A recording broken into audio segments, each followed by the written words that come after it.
Hey, fancy meeting you here.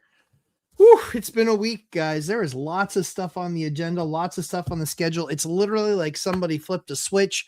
It's been absolutely unbelievable the amount of activity that we've seen in literally just the last week.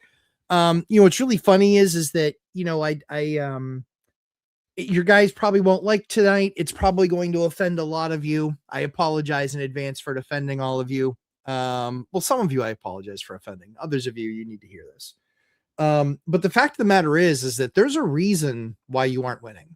There's a reason. There's a bunch of reasons, but there's one specific reason why so many people just aren't winning. And the reason that they aren't winning is because they have left too much undone. They aren't ready. They aren't ready. They aren't ready. So I'm a big fan of the game of hockey. I love the game of hockey. I tried to play it, but I'm not good enough. I'm good enough to play. I'm not good enough to be elite. Won't matter what I do. Never going to get there. And that's okay. That's okay. I was meant to do something else, but I watched my son. My son's young, and he went and he tried out for an age bracket. He actually tried out for the age bracket above him. He wasn't good enough to make the team. And that was a tough conversation for that coach to have. I totally get it. And I just said, hey, I trust me. I saw it. He's still a lot of stuff. He's got to get better. It's got to get better. If he's going to make the team next year, it's got to get better. It's just got to get better. The problem is in real estate is we don't have enough teams out there, right? We don't have enough teams out there that that concept, that's why I do the boot camp concept in my boot camps, my weekly meetings. That's why I do them. I do the boot camp because I want 15 or 16 people that are tied together and are rooting for each other and are their own support systems. That's what I want to see. And so I love it when they trade notes, when they share stories, when they show projects. We cover all that stuff, and we cover it on purpose. We cover it on purpose because all of that iron sharpening iron is exactly what it's supposed to be. So you really have to be honest with yourself. Why are you not winning?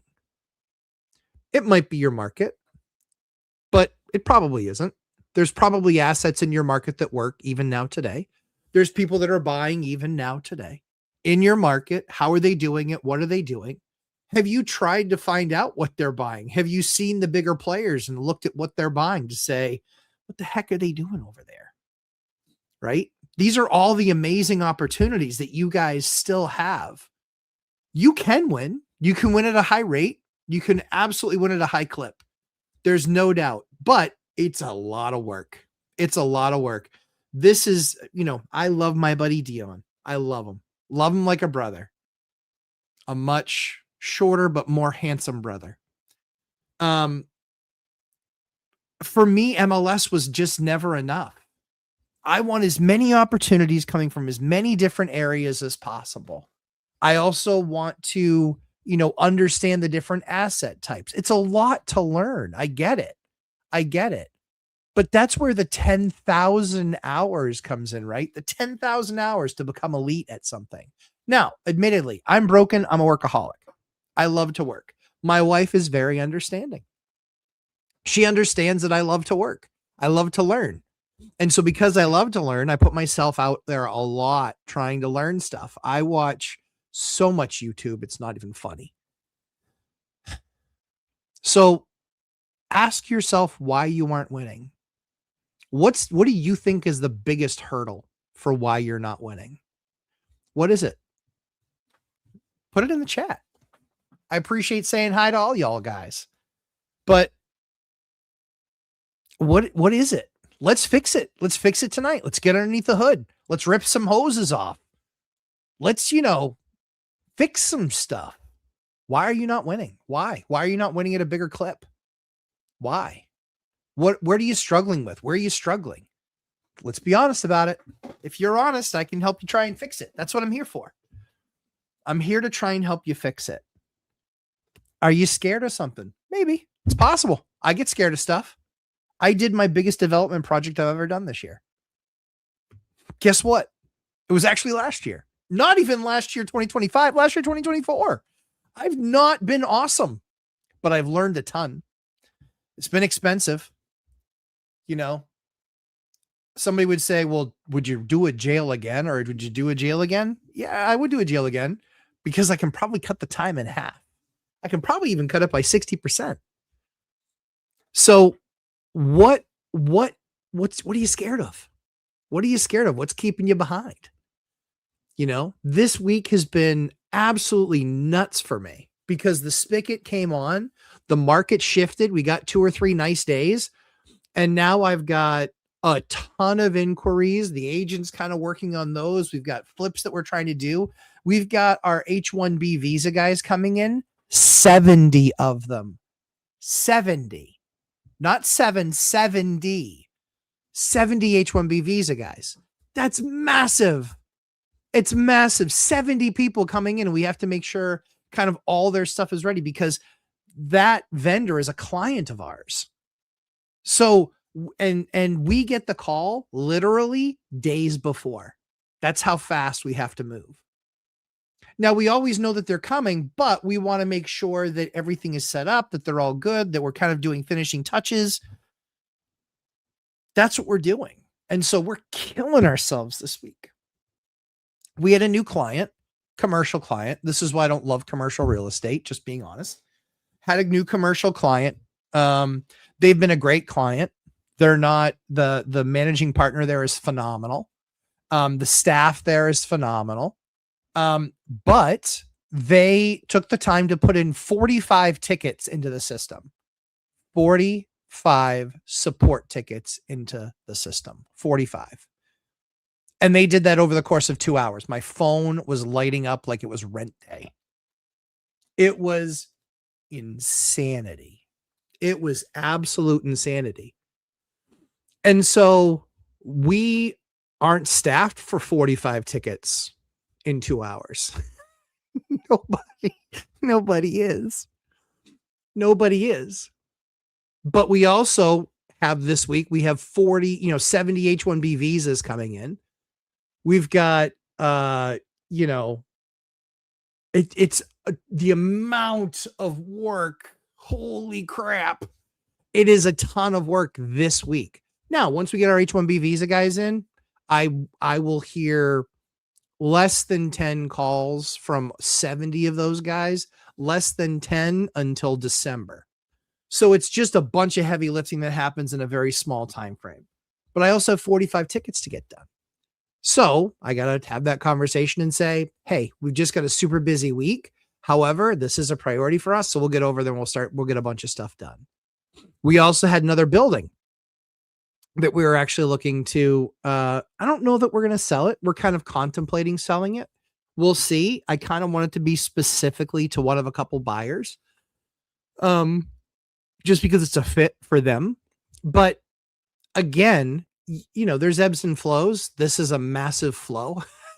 So trying to get through it, but why are people be ready? You've got to be prepared. You've got to be ready. And that could mean a number of things. Is every part of your game sharp? Do you have financing set up? Do you have all your financials updated with somebody so you can pull the trigger on something quickly? Do you have, your numbers kind of ready for what you're going to need for a down payment? Do you have a down payment that you're shopping for a certain type of house? Like, be ready. Be ready. The deals are going to come up. I just got offered a deal last week that we're just waiting back for an insurance person to get back to us because there was an incident at the property and it's probably 30 to 40,000 bucks in damage. And that kind of shifts, what that deal construct looks like. But there is that opportunity. And you have to make time for it. So it's been a lot. It's been a lot this week. In fact, you guys see, like, I'm getting gray hair now. I never used to have gray hair. I mean, I guess I'm almost 50, so I guess it's appropriate, but wasn't expecting it, to say the least. So let's talk about it. Let's talk about tonight. Be vulnerable. I'll help you. I'll help you fix your problem. I believe I can help you fix your problem. See, got a gray hair right there. The problem is mine grow in and then like shoot out and get weird. It's kind of weird. So let's go to the beginning. Chester, always good to see you, my friend. Jason, same. My buddy Dion, you're a beautiful man. Congratulations too. I won't say any more than that because I don't know how many people know. And I don't want to ruin what will be your amazing content over the next couple of days. Jay Mullis, good evening, sir. Good to see you. Mikey, good to see you as well. I hope you're doing well. I'd asked about you in school, was wondering how you were doing, making sure you're doing okay with any of the flood stuff. I haven't been able to pay enough of attention to it, so forgive me. But my biggest concern is just making sure you and Mark are good. Steven from the Bronx. Good to see you, Steven. Good to see you, sir. Lars, I know you an email. I got to look at that structural report that you sent me. I apologize. I'm just really that far behind. Cause I know I do have to review it. I've got 3, my biggest challenge is I have 3, I've got 3 permits. I've got 3 permits in. Give me just 1 second here. Sorry. I got 3 permits in with the city right now. 3. So my challenge is in having 3 permits with the city right now is there's questions about each of them. All of them had to have floor plans. I talked to you guys, and if you're in my course, I talked about Dan's plans. But it's been a lot. It's been a lot doing 3, trying to get all 3 of these approved at the same time so we can literally bang through them over the course of the next 2-3 months and hopefully have them ready for fall. Yeah, we're gonna get into it. So I know I owe you that. I'll take a look at it for sure. Wayne Wong, good to see you. NBC, good. I'm going to be offended. And you told me what I already know. I suck at real estate investing. Hey, listen, we all can get better in our game. Admittedly, I think I spread myself too thin doing 2 major projects. The size, I did the largest one I've ever done, and I did the 3rd largest one I've ever done. Maybe 2nd. No, I think they're 1 and 2 actually, now that I think about it. So, went deep, went aggressive. It's hard. It's hard, but you know what? Doing hard things get you paid, guys. Like doing hard things, like if it were easy, everybody else would do it. Where you have to be honest with yourself and figure out and kind of do the work, where you have to really get to is you got to make sure that you know where you're weak and that you spend some time there, or that you have a wife or a partner or a husband or whatever to help bridge the gap. So yeah, Sladuff, that's an amazing alphabet soup. The jail is not all rented out. We had the option of going for what's called a partial CO. So a partial certificate of occupancy. For me, I didn't like the idea. The only reason is because it's a sprinkled building, and we went through quite the ordeal, getting heat and everything taken care of there. And we still have freezing nights. So we still need to have, that. We need to have heat in the entire building before we can actually get all the water on. So we're getting close. We had our electrical inspection and that all passed. We had, the carpet is now done in the kids' playground. That got completed.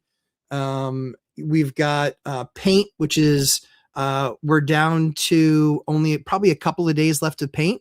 Probably tomorrow, Saturday, maybe Monday, or Friday, Monday, Tuesday.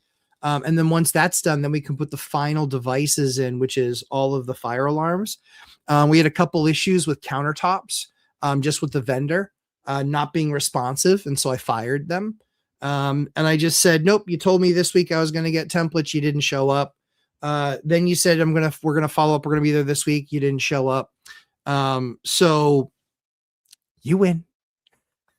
I'm not going to fight to give you my business anymore. We got a new vendor. Very excited to be working with these guys. They're local. So we wanted to try and go more local on this project. And so they're going to be templating on Monday. And then install should be by the end of the following week. I think we have a good shot for. So yeah, I think we're lining up nicely for an April timeframe. Because all of the other, heat finally happened. That's what allowed us to do the carpeting and then finish the painting. And then, charge the water system for the fire suppression system. Electrical has been signed off on, and then we just have to fine tune and finalize plumbing. And then that's basically it. That's kind of That's kind of the finish line for us. We're going to have the back lot paved, but that's not going to stop us from doing anything else or getting it rented out, etc. So we're really close. So not all rented out, but we're close to finalizing and getting live, which will be really awesome. We're really excited about that, as I'm sure the town is too. We're very excited to just kind of be done with this one. Wealth Building Journey says, learning curve, not offering enough disrespectful offers, follow-up, not meeting enough new investors, not meeting enough new contractors. Those are some of the traditional choke points that are right off the top of my head. Chester, appreciate the transparency. So are you in a local investment group? Are you in a local landlord group? I'm telling you guys, those locals, I can appreciate that Facebook is nice and everything. It does not replace being in person once a month for some local landlord meetup or twice a month for some local landlord meetup. It doesn't replace it. Do you know how many other investors have heard of me? Almost none. That's my fault. That's my fault. Now, there's ones that absolutely know who I am, and there's other guys that have no clue who I am. For the longest time, I flew underneath the radar because I don't like attention. I didn't really want to. There's a reason why the channel isn't named after me. I don't want the attention. So now that's hurt me in some ways, but in engaging with certain guys, I know that I'm their retirement plan if they decide that they're ready to move on. I know that I've gotten a lot of contractors that way. That's how you meet the most reliable contractors, because you see a Facebook group, you see somebody post in there, you call them, they sound great, and then they turn into total shit. That typically is what happens with a lot of those guys that post in Facebook. Just fact. I've seen it. I've absolutely seen it. This one electrician was just like, nope. And he just seemed like the bee's knees, the cat's meow.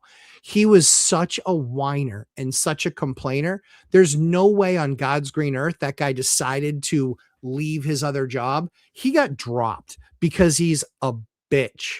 He was impossible to work with. And he was like, there's just a lot of dust in this area. Dust? It's a construction zone. It's a construction zone, and you're doing rough electrical. It's not immaculate. Like, I don't know what to tell you. I don't know. Pick up your tool belt at the door. Like, it was just ridiculous. And then we found other guys that have stepped in and done some great work. So we've added to our repertoire. We always trying to talk to people, but some of the best contractor recommendations you're going to get are ones from other landlords.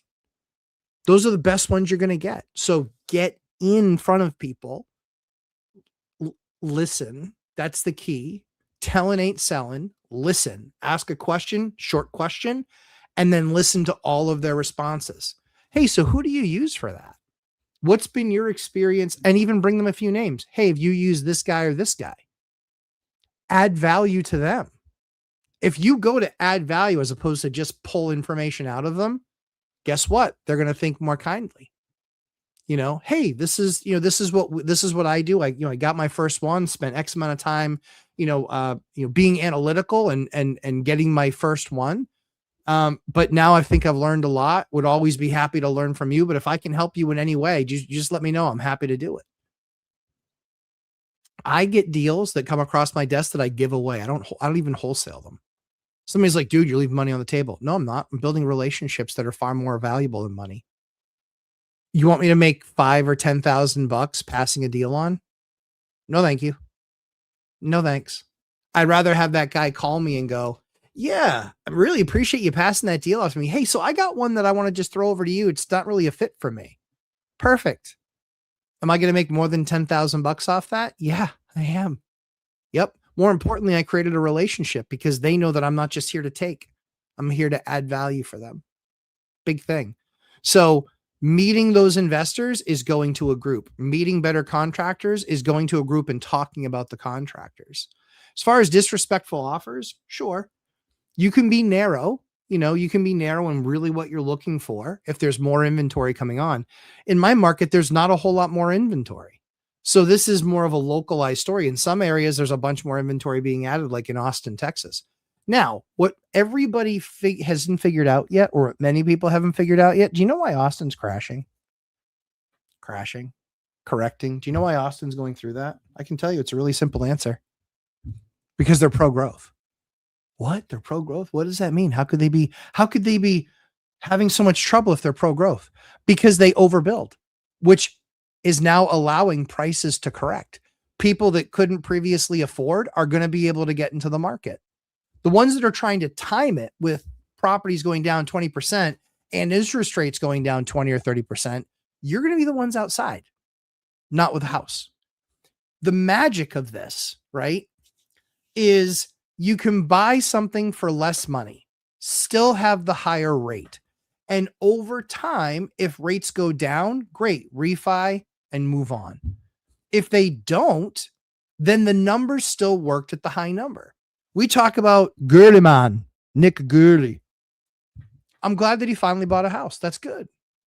It's interesting. Got a $100,000 discount. That's awesome. Bought it for less than what it sold for in 2022. Awesome. Those are all great things. But he thinks that he's won.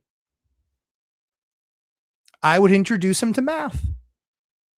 The math says he didn't win because he bought with 6% debt. And that many years ago, that was 3.5% debt, maybe 4% debt.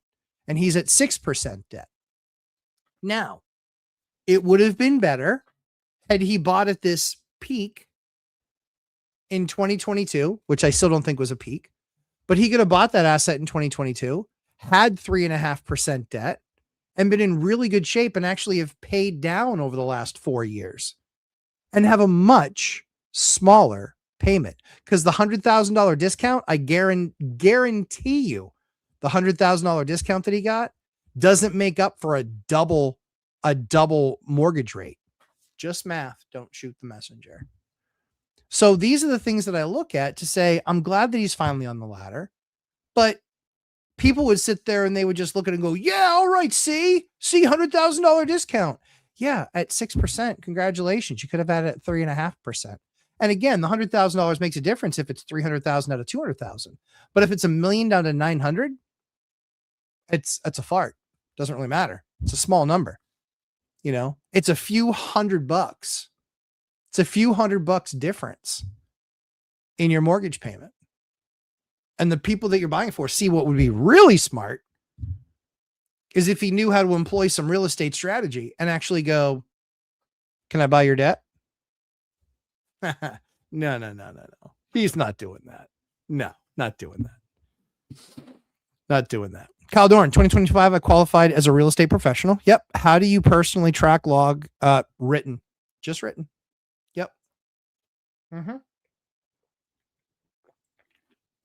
That's as simple as it gets. You either have an app on your phone that allows you to track the time that you're putting in, and it gives it a metadata stamp. For those of you who don't know what metadata is, it's data about the data. So when you put data into the system, there's metadata associated with your data. So there's timestamps and etc. that are associated with that data, the way it was put into the structure of it, if you will, behind the scenes. So the key is you can do it electronically. The thing that scares me about that is, what if there was ever a problem with the app? What if something ever got erased? All that stuff, right? So maybe you could do it once a week and then just print it off. It's possible, you know, because then you would only ever lose 1 week. That's totally okay. But yeah, we usually we'll track it that way. But for us, like, there's so much volume there, you know, and it's like, I mean, I can run right through my phone and just go, I mean, guys, look, excuse me, look, there's a ton there. So yeah, that's the best way. Audit ready. That's the best thing that you can do. Just have your book with all your times and stuff associated. Yep. Larry Bird, what's up, pal? Hey guys, if you're staffed for 45 tickets in 2 hours, then you're the local economy. Yeah, it was crazy. Like, I just watched them ding, ding, ding, ding. It was kind of pissing me off, honestly. I was like, but they made one, every single one, and they were a lot of like minuscule things. But you know what? Here's how minuscule they were. 2 guys, one day, knocked out like 35 of them, or 32 of them. And then the next day they knocked out another 10 of them.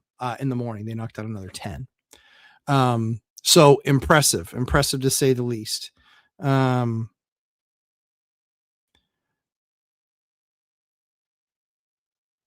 Hold on one second.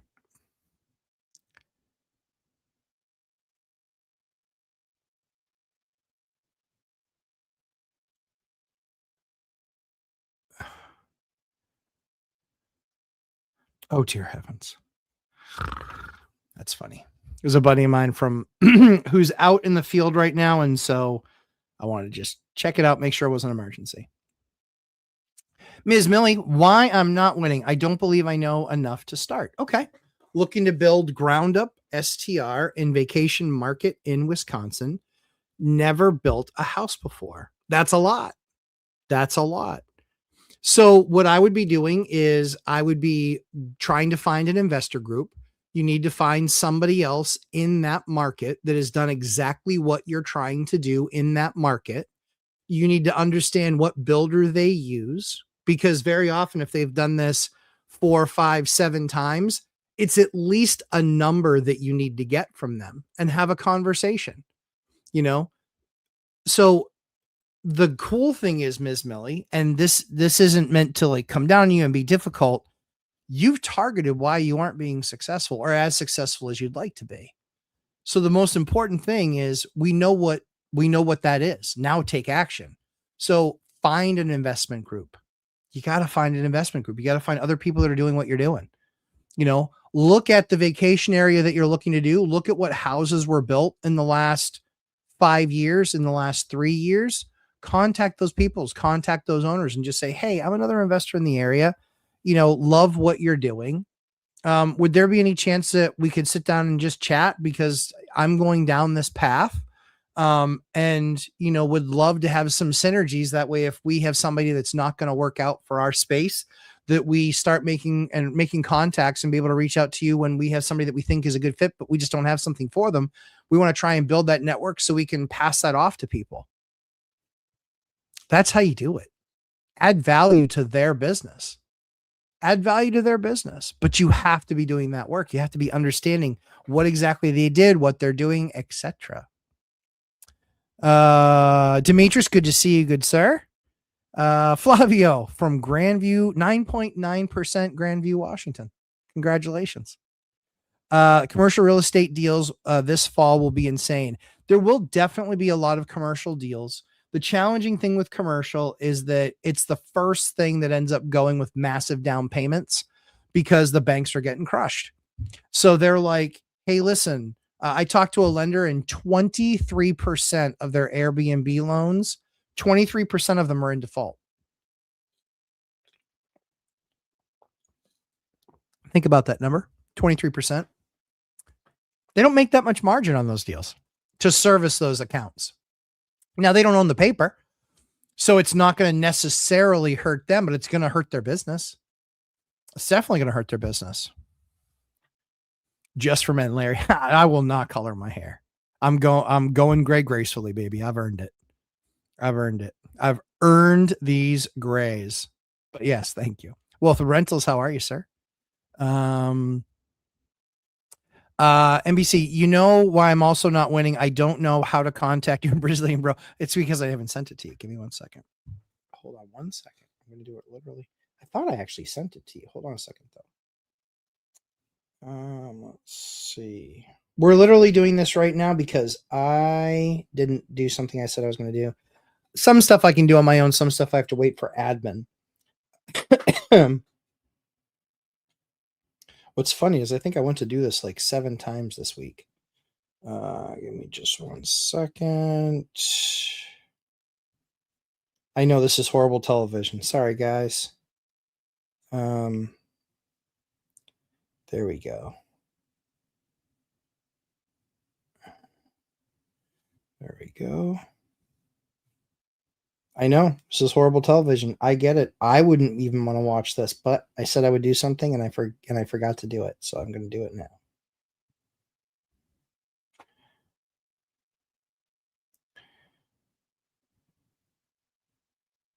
All right, that's his name. Give me 1 second. I want to save that as draft. There we go. That's better.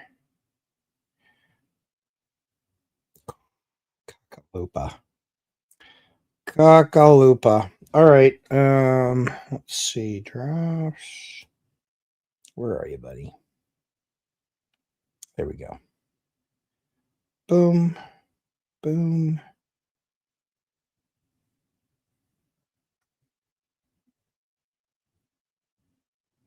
Photo. Done.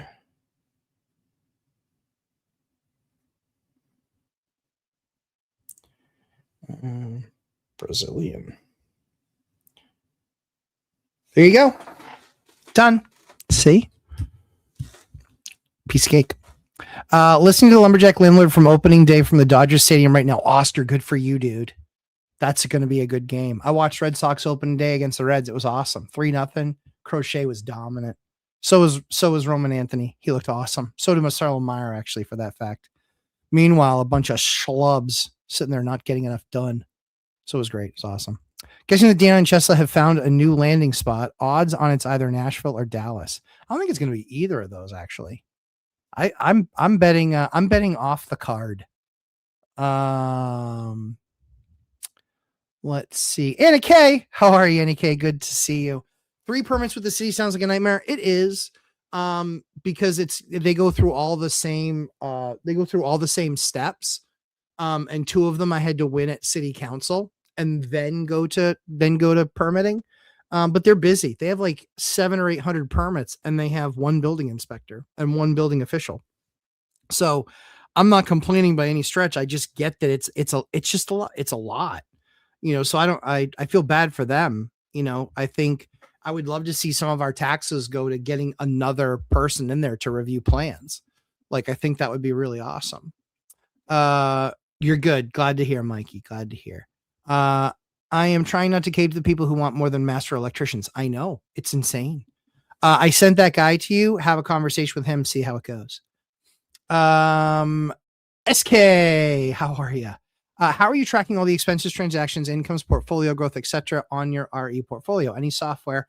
Are you leveraging AI for your RE investor journey? Not really. I don't really need AI. There's not a whole lot that AI helps me with. We'll have some conversational AI stuff eventually. There's a couple models that I like, but quite frankly, we don't have the volume to necessitate it. We don't see that it takes a lot of work off of our shoulders. So there's that piece. The other piece to it is the tracking stuff. Yeah, we use Doorloop. I don't need another software out there because I can do everything I need to out of Doorloop. I can collect rents in Doorloop. I can put the rents in Doorloop from whether we get paid in Venmo or PayPal. I can pay vendors out of Doorloop. So I can do all that stuff. So I don't need to have like a QuickBooks. I don't need that. Quite frankly, we don't write a ton of checks. We take in a bunch. We don't write a bunch. And the ones that we write, and then we have a payroll, because we like to pay, whether it's a 1099 sub or the 1 employee that we have, we like to pay out via payroll. And then we have somebody that does the books, like 6 hours a week. So everything is done right through Doorloop, except for the payroll stuff, which is we use a small product called Gusto. Not expensive, takes care of all the tax stuff for us. We can literally hit report, gives us the report that we need that goes on to the accountant for him to figure out, if we're going to owe taxes this year, all that good stuff. How do you check the tenant's DTI during screening? Debt to income? I care far more about credit score, because there's plenty of people that have a lousy debt to income that I know plenty of people that make $300,000 a year and their DTI blows. I wouldn't rent to them. But there's a lot, there's the ones that we're the needle in the haystack we're always looking for is we're looking for high credit score. That's what we're looking for, or good credit score and good income. That's what we're always looking for. That's why over the winter it took us longer to fill units. We didn't see a drop necessarily in demand. We saw far more a drop in the quality of tenant. So we don't do, I'm not going to pay to do a credit check. I have them, send me their credit. where they can get it because so many credit cards and things like that do it. So I much rather have that. And then pictures of pay stubs. Here's a little secret tidbit. If they work overtime, they will be a better tenant. It's a fact. If they work overtime, they're a better tenant. So I like to look at their pay stubs. And if they're paid by the hour, I like to see if they worked overtime. I know it's brilliant, but even better, it's free. Nielsen, Lars.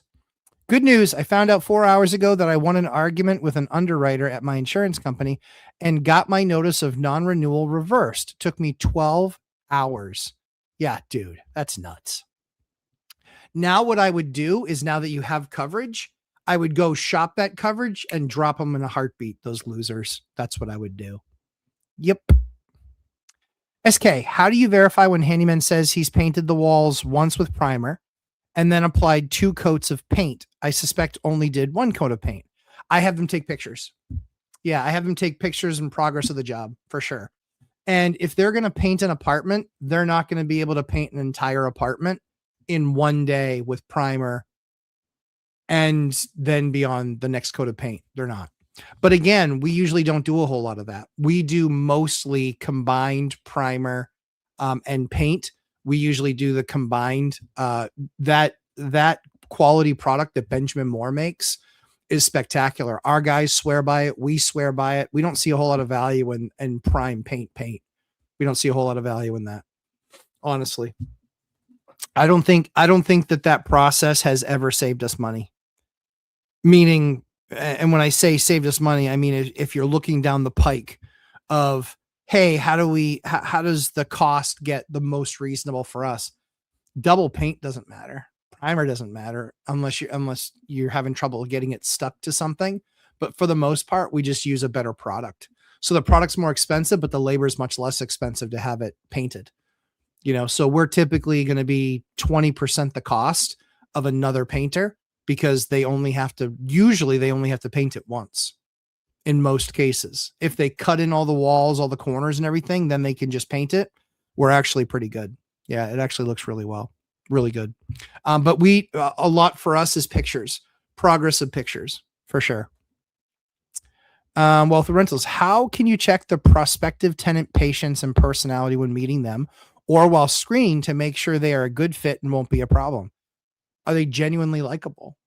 Did you look at their car? Is it disgustingly messy on the inside? They'll keep their house disgustingly messy. Just having a conversation with them. Are they constantly complaining about the old landlord? Oh yeah, he just sucked, or he was awful, or the neighbors were a pain in the ass. Really, so tell me about that. People want to talk. And so they're going to open up. They're going to open up like a flower on a spring day.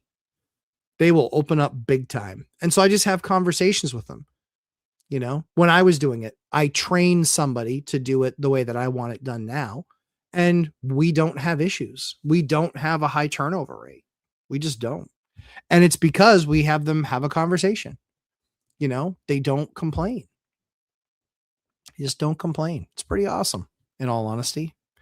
And it's about being on the same page. It's about, recognizing, and I even have her say, hey, listen, certainly like if it's an emergency, like they're here ASAP. If it's not something that's emergent, it goes on a list. And then when they're doing something in the area, like they'll come by and do that. And so it might be a week or it might be 2 weeks or something like that on something that's non-emergent, but it always gets done, and it's always done to quality. It's not some haphazard, bad fix.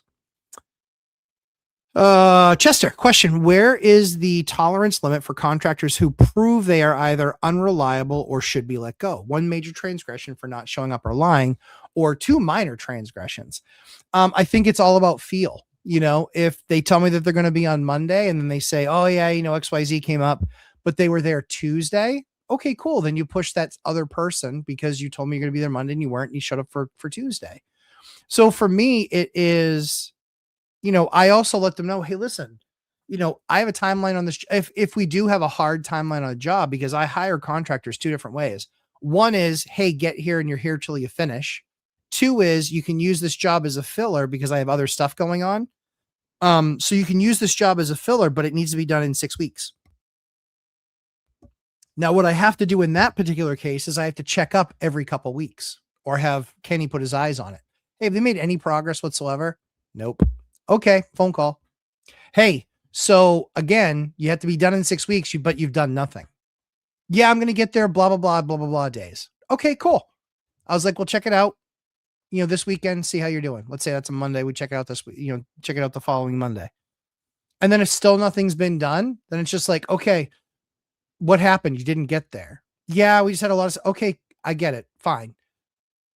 You need to show up this week and make some progress. Otherwise, I just need to go with somebody else because I can't have you leaving it all till the end. And clearly I'm not getting any priority. And I don't need priority. I just need you to actually make some progress. And so we had a painter, as an example, start paying his guys overtime and having them show up at, 4:00 at night, and they would paint until 7 or 8 o'clock at night. I'm fine with that. Doesn't bother me at all. Knock yourself out. And I said, well, when you send 2 guys, it's 6 to 8 hours of work that night. I would think that this is probably an 80-hour job. That means you need to do it 10 times in 6 weeks. Pretty reasonable, right? Well, if you start that at week 1, you're looking at maybe them showing up, in 6 weeks, you look at them maybe showing up twice a week and 1 week or a couple weeks missing something just once. Well, that's pretty good. But a lot of times they can show up for 2 days, 2 nights, maybe 3 nights, bang a bunch out. And then you might not see them for a week or 10 days. Totally fine. We're on pace. We're in a good spot. All good. All good. So as far as transgressions go, it's all how you manage them. Listen to their excuse.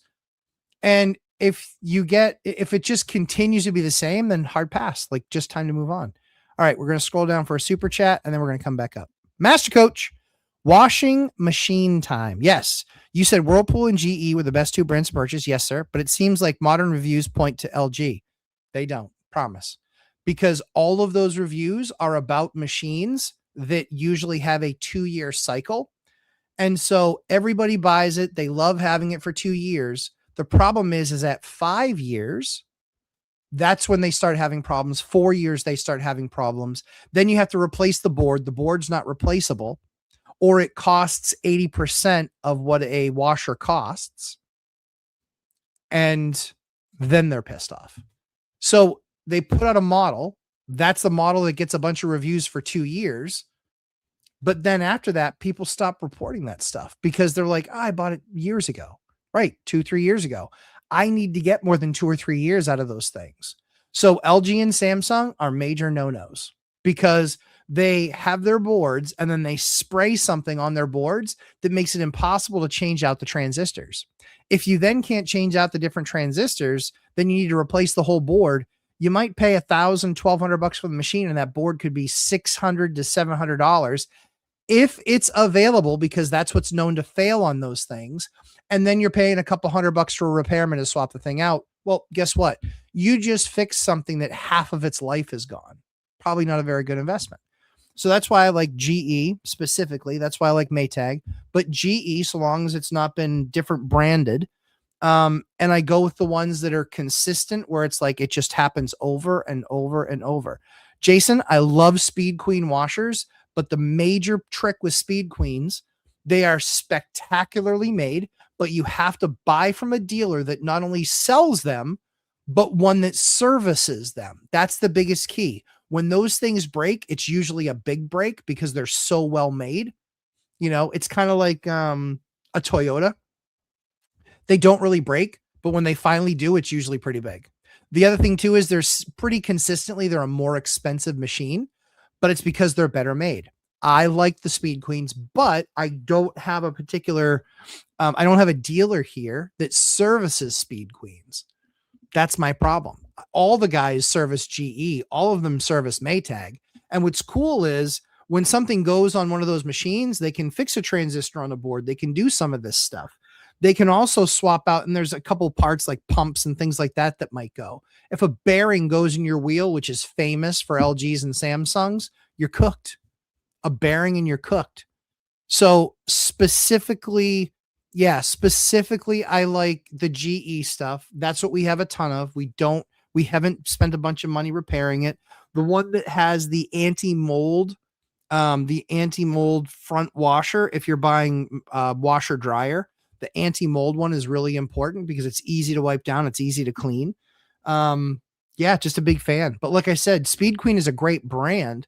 You just have to make sure you have the service to back it up. Everybody services GE. There's a lot of people now that won't even service LG. They'll do warranty work, but those boards aren't covered for more than a year or two. I went through that. With these guys with multiple models, and I fell victim to but it has the most reviews. Yeah. You know why? Because it's sold to the biggest box stores, the biggest retail stores. They sell them in Best Buy. They sell them in Home Depot. They sell them in Lowe's. They used to sell them in Sears. They sold them all of these different places, and they give them big, huge package deals and massive contracts. That's why they sell so often, because they also most often create bundles. They create these bundles and people are like, oh yeah, I get my whole entire kitchen and boom, I just have to pick the SKU number. Yep. It's very true. So that's why for me, all those, yes, exactly, Master Coach. All of those reviews are first impressions after a year or two, for sure. I have service people here for Speed. Yeah, that's exactly right. If you have service people for Speed Queen, that is a superior machine. It's a superior machine. So if it were up to me, like I said, if I had great service for Speed Queen, we'd use those machines. Expect that the price is going to be 50 to 100% more than what you're going to buy in a GE. It will probably last 100% longer. So they're not a bad spend. But like if you want to do a real Speed Queen machine with like coin op and stuff, you're going to drop thousands of dollars. They're expensive. Yep. Where do you buy hydrogen peroxide in big bottles? A lot of times, I want to say that we bought it at like a BJ's or a Costco. Yeah, Speed Queen here too, workhorse. Yeah, Ms. Millie, you're exactly right. So you think the extra money of a Speed Queen would ROI? Yeah, I think it would. The big thing is you have to have local repair for Speed Queen, and you have to ask them what they inventory for parts. So ask them, hey, so I call you up, because the cool thing about Speed Queen is they don't change the technology very often. And it's just really well-made parts, right? So the thing that you have to ask is, are you local? And like, what's your typical workload look like? Number one. Number two is, hey, do some reading on the parts that most often fail. Maybe you can buy those parts ahead of time and have them on site. That's a pretty good thing. But what happens, hey, how did you guys handle COVID? What happened then? Like, how are you guys getting parts for Speed Queen? And just go right down that path. Because what you don't want to have, I replaced 4 or 5 washers during COVID that I couldn't get parts for. And they were $200 and $300 parts. So you know what we did? We had to buy a brand new machine. We put the brand new machine in so the tenant would have what they needed. But then you know what we did? We kept those 5 extra machines. And when we get the parts in, we repair them and we put them back out in the field. That's the best option that we have. But I had to go spend $1,200, $1,300. And you guys know, how much money does a typical unit make? How much does a given unit make? The unit might make a couple of grand that year. So I'm going to spend 60% on a new washer. I didn't love that. Now, it is what it is. And I own 600 appliances. Lucky me. But that's the thing that you need to consider. Walk through that scenario and make sure that you really understand, hey, so what was COVID like for you guys with parts and pieces and things like that? Right? If you find something, you can say, hey, what's that die hard model that they make that's just pretty much been the same for the longest time? And you know what you do? You buy that stuff and then you go buy a couple of junkers. No joke. You buy a couple junkers on Facebook Marketplace or buy a junker on Facebook Marketplace where they say, hey, the only thing that's not working here is the shaft bent. Well, that thing's never going to work again, but every other part on that thing is salvageable. And very often if you have a decent handyman, they can take a part off of that and put a new part on. And then you're not looking at a massive repair bill either. All right. Got to go back up because I got to answer the other questions that are up there after Master Coach did his super chat. Thank you so much for doing that. Let's see.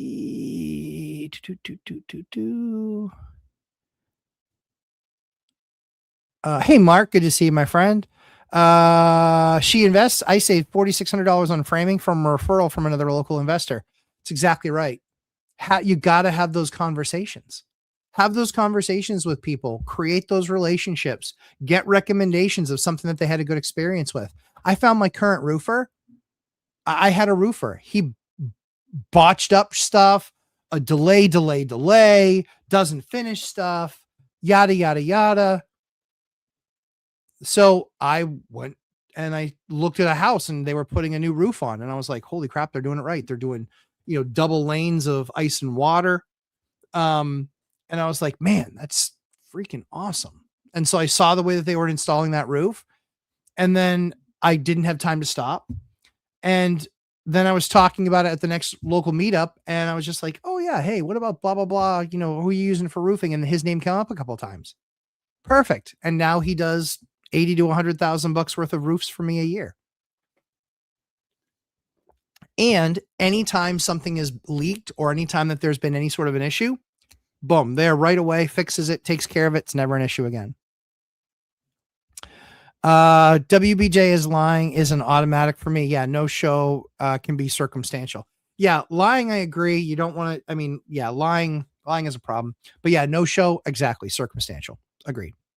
Yep, don't forget to leave Google reviews with realtors you have worked with. Absolutely, guys, help them build their businesses. And show them, you know what I do? I send them a review and say, does this cover all the areas you'd like to make sure I cover? And then they're like, oh my gosh, that's amazing. That's fantastic. Oh, thank you so much. And it's a nice way of making sure that they know that you left them a review. Number one. Number two is if there's something else that they're really trying to hammer on, get in there, leave that feedback if it's honest. And that changes the game. Definitely get you better service next time you call them for sure. Our escape the rat race journey. John Williams. What's up, Lumberjack? What's up? Closing on home number 3 in 15 days and jumping into an STR. What? Buying during a war when rates go up. Yes, a deal is a deal. That's right. 23% cash on cash return. Congratulations. I love all those numbers. That's fantastic. Cal Dorn. Yes, I would introduce him to math. That is true. That's true. Jasic. What's up, buddy? Hello, everyone. Yeah, from amazing New Jersey. That's true. Have they raised your taxes again yet? I'm sure it's just a matter of time. Lars, also rents will go up over time to catch up to the rates. Yep. If they don't come down, and your profit will increase over time. That's kind of the game, right? Like I had a bunch of properties that were at 5 and 6 and 7% debt. When the market corrected and it went down into the 3s, I refinanced every single thing I possibly could. And the ones that I could pull money out, I did. 85% of my portfolio is 4% debt and under. And so now with the rents continuing to increase, that's just more profitability. It's a beautiful thing. Can you name the app? Yeah, Gusto is the cash app, is the employee app for payment stuff for 1099s and for our 1W2. And Doorloop is the payment product, or Doorloop is the property management product. Those 2-3% rates in this 6% rate environment are like free money. Yeah, exactly. 100%. I'm sorry. The log stuff. Yeah. I don't know what, I think we're still raw data. Angel, do you see tenants suddenly pile on maintenance requests after a rent increase? Feels like it activates a backlog. Yeah, Angel, for sure. Happens every time. Now, we are going to go through a portfolio analysis probably sometime next month. Once the jail is live, which I think will be live next month. Once these other permits are approved and work is well underway. And we're going to hit that when the season's good for rentals. And we're going to do a bunch of rent increases. There's too many people that have been paying too little for too long. Ms. Millie, I'm glad I could help you. Charles McCoon. Hey, Charles. Dropped your go to court to locate your lawyer on my landlord's sister. I'm driving her crazy by not oversharing and telling her to take the course. Charles, I appreciate that. Like, you got to get in there, right? Like, that's 30 hours. We're usually 30 to 40 hours extra in that course. The audios or the recorded stuff is like 9.5. So you get 4x. I don't know. Yeah, I agree with you. I think, honestly, I know that anybody that takes that will get better. I know this. Good evening. No bell needed, right? Nice. Good to see you. Thanks, Matt. Got it. Okay, cool. Good. Caldorn, think I just seen a new gray. Yeah, exactly. True story. Yeah, they're coming in fast and hard now. I don't care. It's one of those just funny things to me. Wealth building journey. These lives are great. Breaks up the monotony, insanity. Really. Yeah. Of staring at a dozen spreadsheets, getting ready for, fiscal year. Yep. For sure. Still at it 13 hours later. Yeah, I get it. 100%. I like doing these because I know that they help people. You guys keep on giving me feedback that it helps you, and I'll keep on doing them. I like doing these. And then if you feel like you need to accelerate it, that's what the course is for, but you don't have to take the course. My Penguins are choking. The Kulak trade is killing them. Yeah, that's true. It's true. But you know what's not is my Bruins beat the Buffalo Sabres last night, which was pretty freaking awesome. Ramirez saying, hello, Matt. Guys, get your favorite popcorn and soda. This Iran series will go extra innings.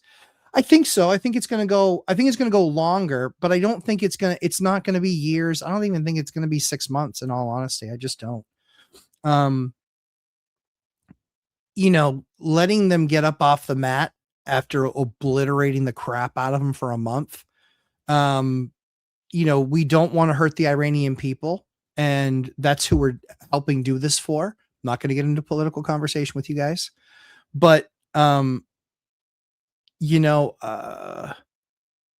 it will be a great thing when that country is free. It will be a great thing. Deja vu. Good to see you.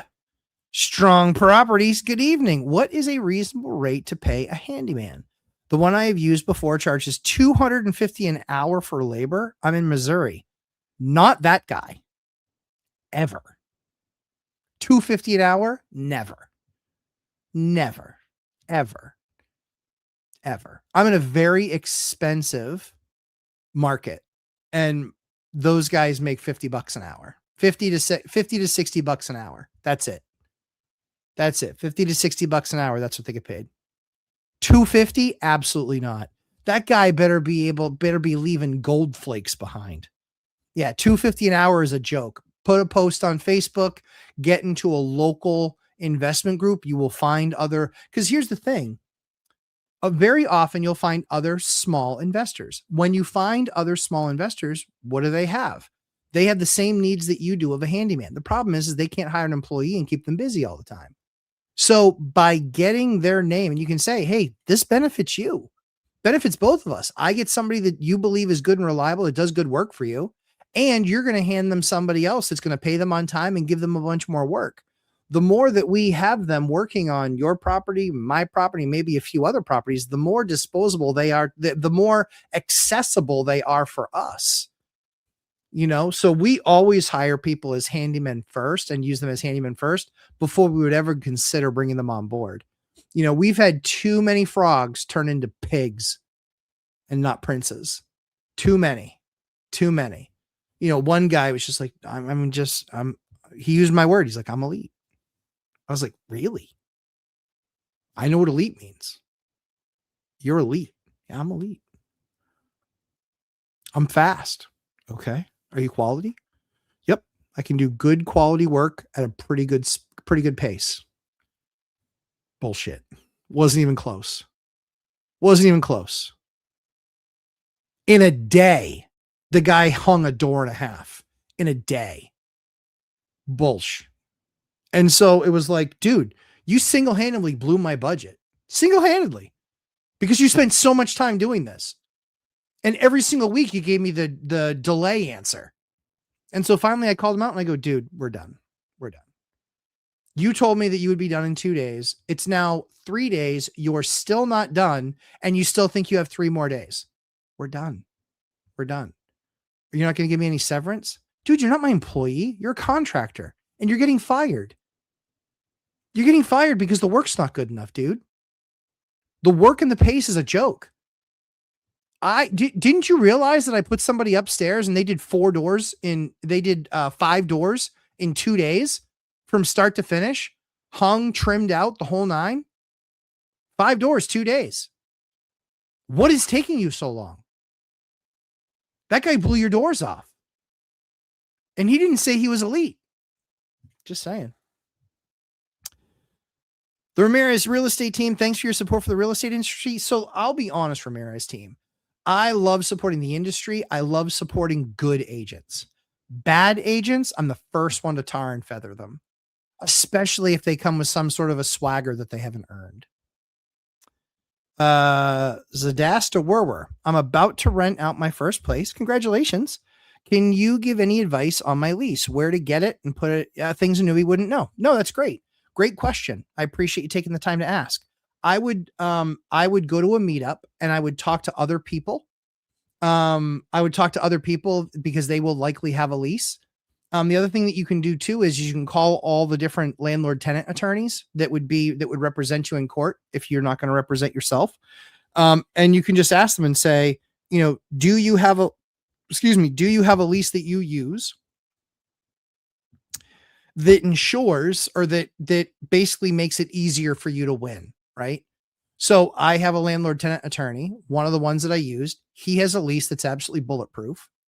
Not bulletproof, but it's really, really good. And so you can, depending on what the issue is, but it's very, very good. And so if I ever need to go to court and I ever need to fight something, he can go to court and he can fight it. And it's his document. So he knows it inside and out because it's also what he uses for his. So I would tell you, look for an attorney that actually owns properties. That'd be the first thing I'd ask him. And just say, I just want to set up and when you're talking to their front desk, but again, I would go to court too. I would go to court and I would see who there are you watching in court. Again, it takes a little bit of time. It might take you a day or two's worth of time, but then you're going to get the right lease, the right attorney. And when you have a problem, guess what? They're there. They're available for you and they can keep you out of an expensive lawsuit. And that's always the best path. Let's see. Hey, Santy. Good to see you. NPC, unless they painted the wall pitch black, 1 coat of primer and 1 coat of Regal Select does a trick. Exactly. Agreed. And if you actually have a dark color underneath, all you have to do is tint the primer gray and you'll still get away with 2 coats. You'll get away with 2 coats if you just tint the primer for sure. 24 Hillis. Hey, everyone. Hey, 24 Hillis. Yep, we've been using the Benjamin Moore colors as you couldn't be happier. Coats very well. Taylor got to use it. Too used to it. Hate when our clients request junk Sherwin on their projects. Like I said, it's a better product than Sherwin-Williams. I truly believe that. Let's see. Tons of contractors and their time frames suck. Taylor agrees on time and on budget, where you get 20% off the labor. It crushes. Yep, just 3 extra rates. Thanks to Josik's helping majorly. That's awesome. Congratulations, guys. That's great. And just so you know, that's a in community conversation. That's what we do. So all those reviews are first impressions. Yes. Toyotas are a great analogy. First thing, and Hondas that came to mind. Yeah, they come to mind. They're good quality. What's really funny is like we live in a kind of more of a wooded area. We had a Honda. We didn't realize that Honda and Toyota spray their filters with this special chemical, and this special chemical actually attracts rats. It attracts rats. So twice my wife's Honda was ravaged by rats to the tune of $5,000. Now, thankfully, insurance paid, but guess what we didn't buy when we bought her a new minivan? We did not buy that. Yeah, the hydrogen peroxide, like I said, BJ's or Costco. We found it at one of those, but it wasn't like massive. It was still just like a 1 gallon. Let's see. Yes, on the ROI. Holy crap, the Penguins won in Ottawa. Yeah, that's crazy. That's nuts. And what concentration do you use for the pea smell? We go, there's a couple of different variables there. YouTube University, definitely. Because it would depend on the wood and like what condition the wood was in and how bad the staining was. But there's 3 or 4 videos on YouTube that you can find that will give you the right thing. But that hydrogen peroxide and baking soda, because you basically pour the hydrogen peroxide on there and then you put baking soda on it and then it will actually suck it up and absorb it. Yep. Very good. Jessic actually got my tax increase letter for my properties this week. Sorry. Yeah. New Jersey. What brand is best for a refrigerator? GE. I like the GE products. Just make sure that it's not an OEM product. They OEM some like Electrolux stuff, and Electrolux has been pure garbage for me. It's been a horrible brand. But yeah, GE, Maytag, Whirlpool. Again, those companies, I didn't have any issues getting parts during COVID.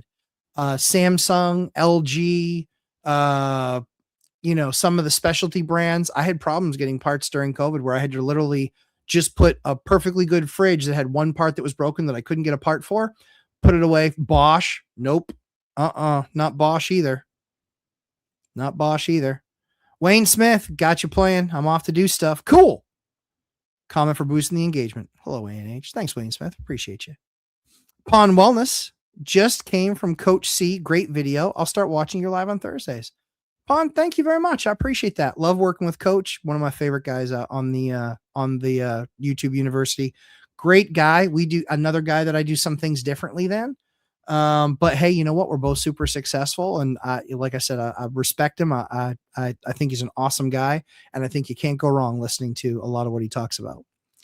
That flipping nurse. Are you a slow flipper for light turn properties? Nothing major broken on my new rental, but will eventually need a new HVAC and roof. Yeah, so it really depends, because the thing is like as soon as you put the new roof on there, the time starts ticking on that roof. So ideally, if I quote unquote need a new roof, is it actually leaking? What are the leaks? Can the leaks be repaired? Because I did a repair on a roof maybe 2-3 years ago, spent $1,000 on the repair. When I replace that roof, it's going to be $17,000. I want to kick that can down the road as far as I can, so long as it doesn't look like garbage and actually cause much bigger issues like mold and things like that.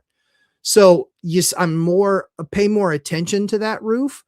But when we got the leak, it created the problem. And then we were like, hey, let's repair it. Too often people are just like, yeah, it's fine. I can afford it. Just replace the roof. Nah, I don't want that clock to start ticking. I just don't. And if I'm going to go sell the place in 2, 3, 4 years, whatever, I'd rather do it right when somebody's buying it and say, I just got you a brand new roof. So long as it's not a real maintenance issue and it's a real problem, like ice dams and all these other, crazy things that we get up here in the Northeast, so long as it's not like that, yeah, I'm trying to repair the thing and seeing what I can possibly do to repair it and not get a leak again. But, for us, we have the melt of the snow in the spring. So we know one roof that we really got to do some work on because we had ice dams. We'll make those repairs. And like I said, keep an eye on them, see how we fare next spring, see if we have any ice dams, see if we have any leaking. If we don't, we fix the problem. If we do, then we need to try it again. But a lot of times roofs get replaced prematurely. Oh, well, the, some of the corners are curling up. What, on six shingles? Like, show me a torched roof. Like, don't show me one that has 6 bad shingles. Like, that's not replacement worthy. So a lot of people are like, oh yeah, I got to replace my roof. Why? Dig deep, call 3 or 4 roofers and just say, tell me what you think. Repair or replace. And they can find the honest one. They go, you know what? I can repair this and you might get a season or 2 out of it. And that's going to be $500 or $1,000 or whatever. But if the replacement's 17,000, yeah, I don't want that 30 years to start ticking. So I'll spend $1,000 on that. And it gives me runway for 2 years to more aggressively save, knowing that I have to do that roof. Strong, you're very welcome. Both by journey. I love that, Matt. Got to have a continuous contractor vetting system by try before you buy. Yes, This filters out the garbage vendors who pretend they are decent salesmen.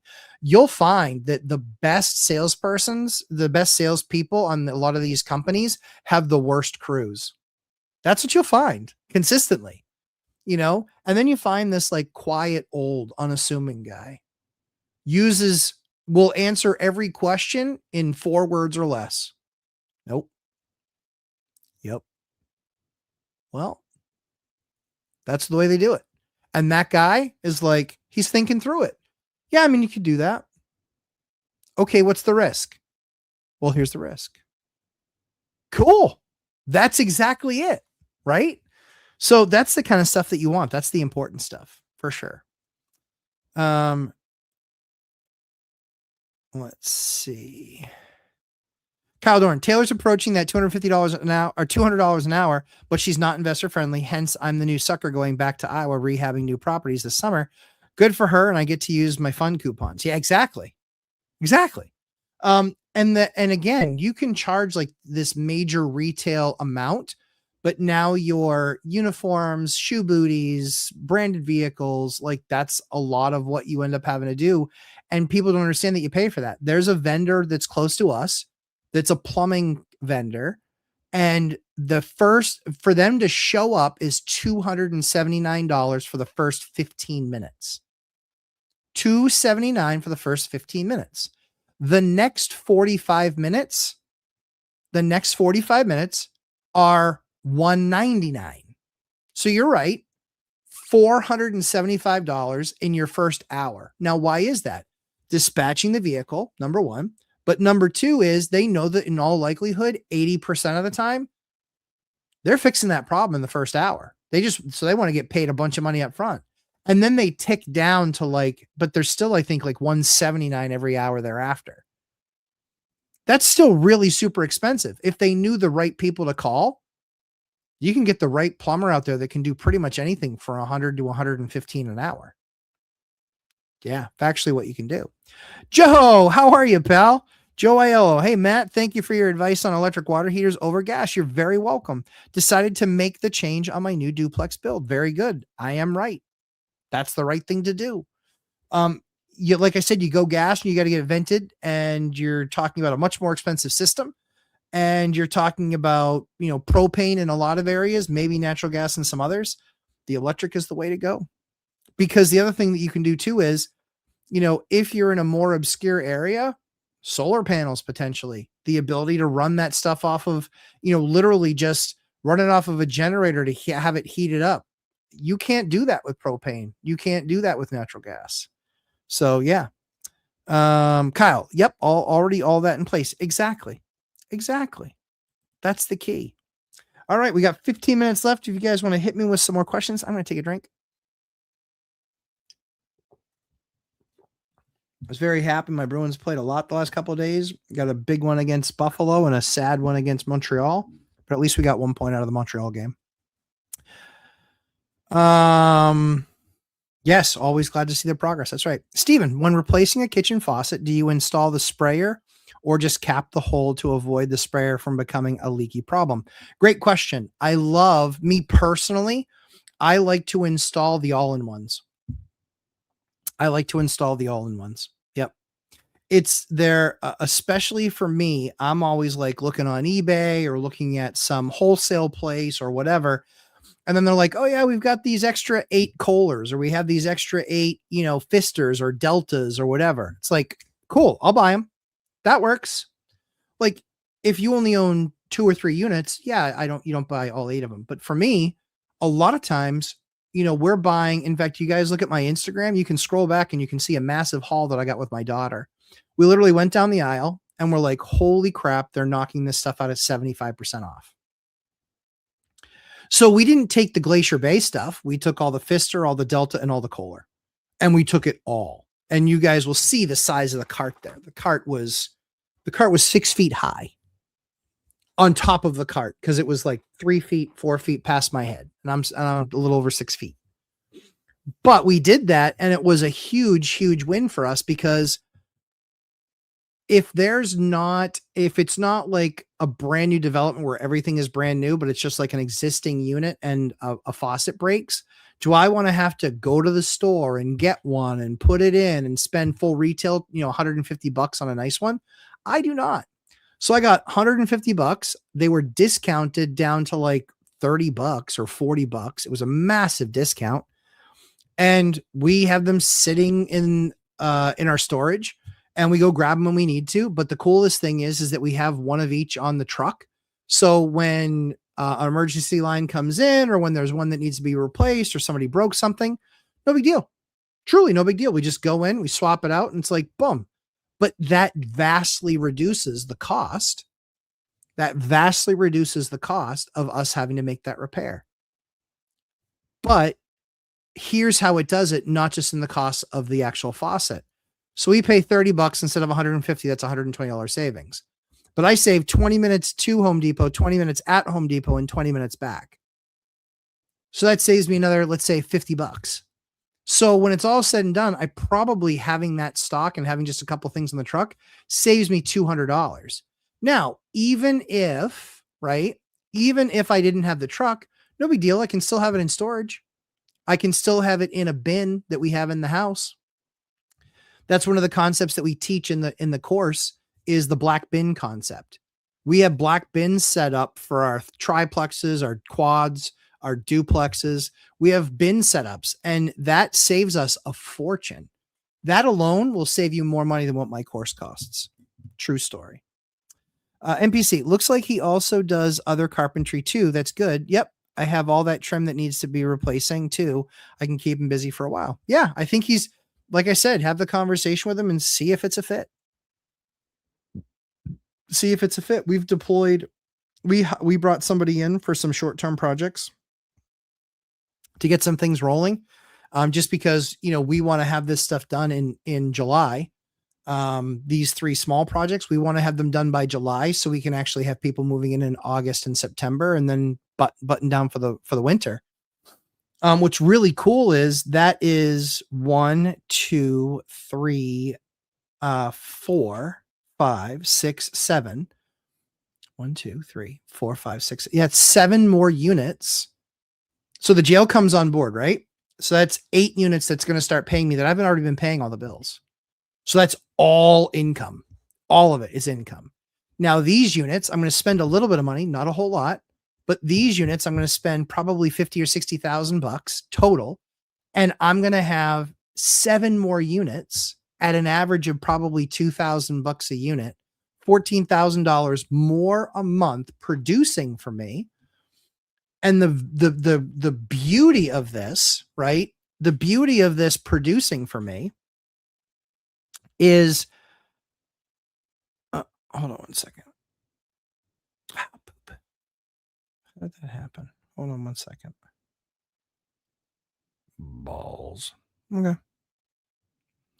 But the power of having those things produced for me is, it's another $14,000 of income. And then the jail is, another big chunk of income. And these are all bills that I'm already paying today. So when we talk about, looking at the business on paper, cash flow is lower right now because we have these units that we're bringing to market. But when we bring these things to market, complete game changer.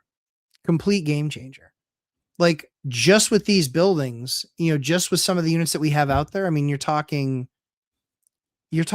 massive dollar amount. A massive dollar amount. So we got one last push this summer, spring and summer, one last push. And then we're probably going to maintenance mode for a while and just take it easy, reap the benefits of having those units rented and seeing the increase in income. We'll probably trade out of a couple of assets. I know at least one that we're going to trade out of, maybe 2. So excited to kind of get through those. But yeah, that's the opportunity. I think which I think is just, and I think it's a huge opportunity. I think it's an absolutely huge opportunity. So I'm excited. I'm excited for the spring. I'm excited for the summer, excited to get these things to market and be done with them. And so I've been pushing to get these final permits approved. And then we can just run and then get some tenants over the course of the summertime. So hopefully this session was helpful for you today. Why you aren't winning, talking more about identifying the weaknesses, identifying what we can do to fix those problems. Now, don't get me wrong. Really easy for me to say, go do this, this, and this, right? But you got to do it. Like if you want to fix that problem that you have, you can absolutely fix it, but it's 100% up to you. It doesn't hurt me if you don't fix it. It doesn't hurt me. It's your call. It's your journey.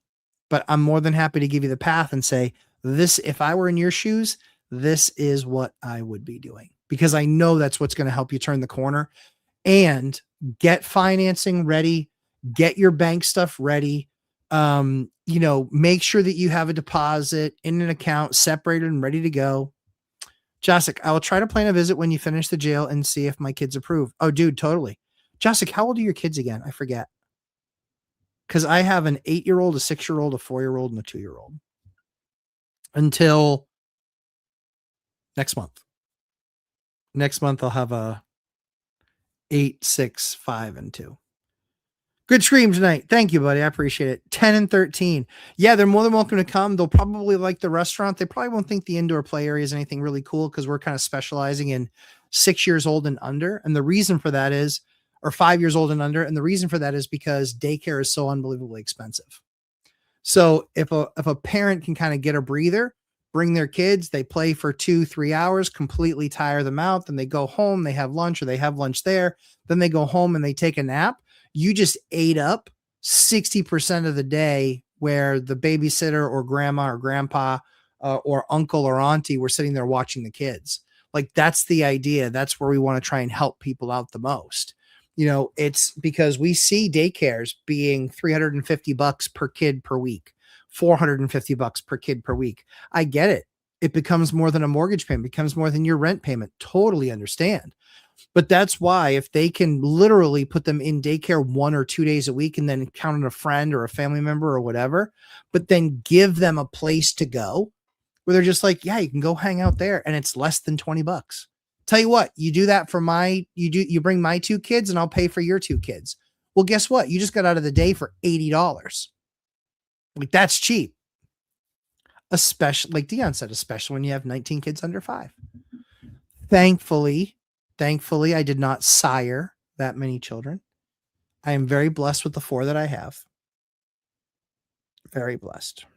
Yes, very blessed. So, yeah, it's exciting times, guys, honestly. It's exciting times. Lots of opportunity. Lots of good stuff. Lots of good stuff to be done. Yeah.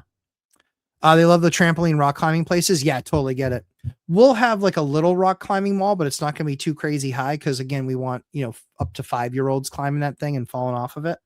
But yeah, the rock climb places and the trampoline places, cool, but not the business I want to be in, just because the size of the building, the expense of it, the insurance, the staffing. Yeah, especially in winter. Yep, for sure. We have 2 rock climbing places around us, and they just don't do very well. In fact, one of the businesses is for sale. And I looked at buying it, and I'm just like, like I don't want to own a small business like that. It doesn't make nearly enough money to get me going, and it's not something I'm passionate about. And for us in the wintertime, like we have hockey, so there's a lot of hockey and ice skating to be played. There's a lot of gymnastics to be done on the inside. So there's a lot of cool stuff like that. Yeah. Yep. But it's not one of those things like hockey. We get it. I get it as an expensive sport around us because it's so much part of life. They have great programs where you can get your first 8-week camp, hockey camp, and all of the equipment for a couple $100. You can't do that anywhere. Tall gauze. Matt, Nick paid cash for his 2-bedroom property. Cool. Awesome. A 2-bedroom? Wow. Probably should have talked to some investors.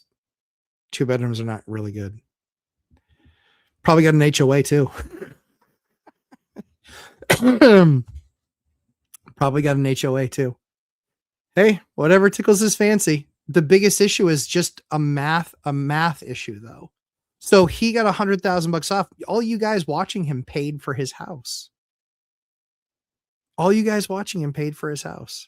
And to buy a house in cash couldn't be more stupid. Just couldn't be more stupid.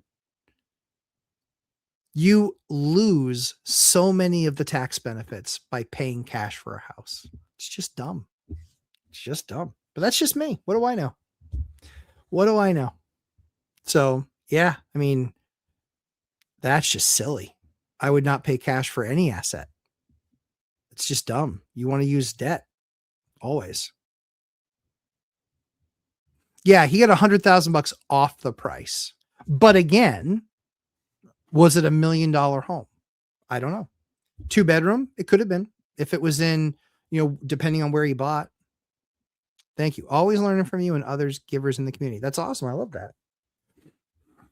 I love that. Yeah. But yeah, that's why the $100,000 off, like I have no idea. Did he spend $1 million, $1.5 million? I mean, again, everybody that watches his channel paid for his and paid for his software. But yeah, I mean, and Chester, you know the math better than most. Like paying cash, like why? That's just dumb. Because you know what? Even if you pay cash, your property can still be taken from you. And then you have nobody else in the race with you trying to win. It's one of those crazy things. But yeah, I mean, I don't watch his channel, so I don't know what he shared. I don't know if he spent $1 million or $500,000. Cash is the dumbest possible idea. That's just absurdly moronic to buy something in cash. Leverage. Debt's a great friend, but it's all about leverage. And even if you're, again, I mean, it's just makes no sense to me. Especially if you have a business, you should be looking for business expenses. Like that lets me know right away he didn't set it up properly. Like, who owns a company, a business, and then doesn't figure out how to properly structure that asset? Just, I don't know. Typical underwriter, really good at spreadsheets, not so good at practical, but yeah, I guarantee I could look at it and I guarantee I could show him all the places he went wrong and fix it. It's the same thing with Brian Davila. Same thing with that guy, that clown. He said he wants to debate me at the next ORAD event. Let's do it. I'm excited for it. Make it happen. Make it happen. Make it happen. He's not going to like the track I take him down. Yeah, exactly. Exactly, Chester. What's the whole point? What's the whole point to go buy something for cash? Like, that's just silly. That's just silly. I mean, again, I'm sure that his software, I'm sure that he's a multimillionaire because of the software. No doubt in my mind. No doubt in my mind. I've done enough software startups. There's no doubt in my mind he's a multimillionaire. No doubt. No doubt. I still wouldn't deploy my cash that way.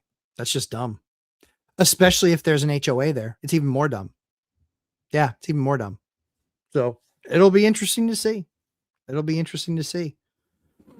Guys, have a fantastic rest of your week. I hope this was helpful. We'll see you boot campers on Sunday at 8 p.m. And we will make magic happen. Strong Properties. My first home I bought to rent out was sold in October. I had it in my name and my credit dropped like a rock. My other property is in the business name, but it's not on my credit report. Sure. Angel Ray. It's wild seeing new construction half doubles near me going for $350 when I paid $190 for my duplex. Exactly. Really shows how much timing and basis matter for sure. Chester, thank you, Matt, and everyone. Yeah, guys, thank you so much, Hyder. As always, Chester, as always, thank you guys for hanging out and modding for me.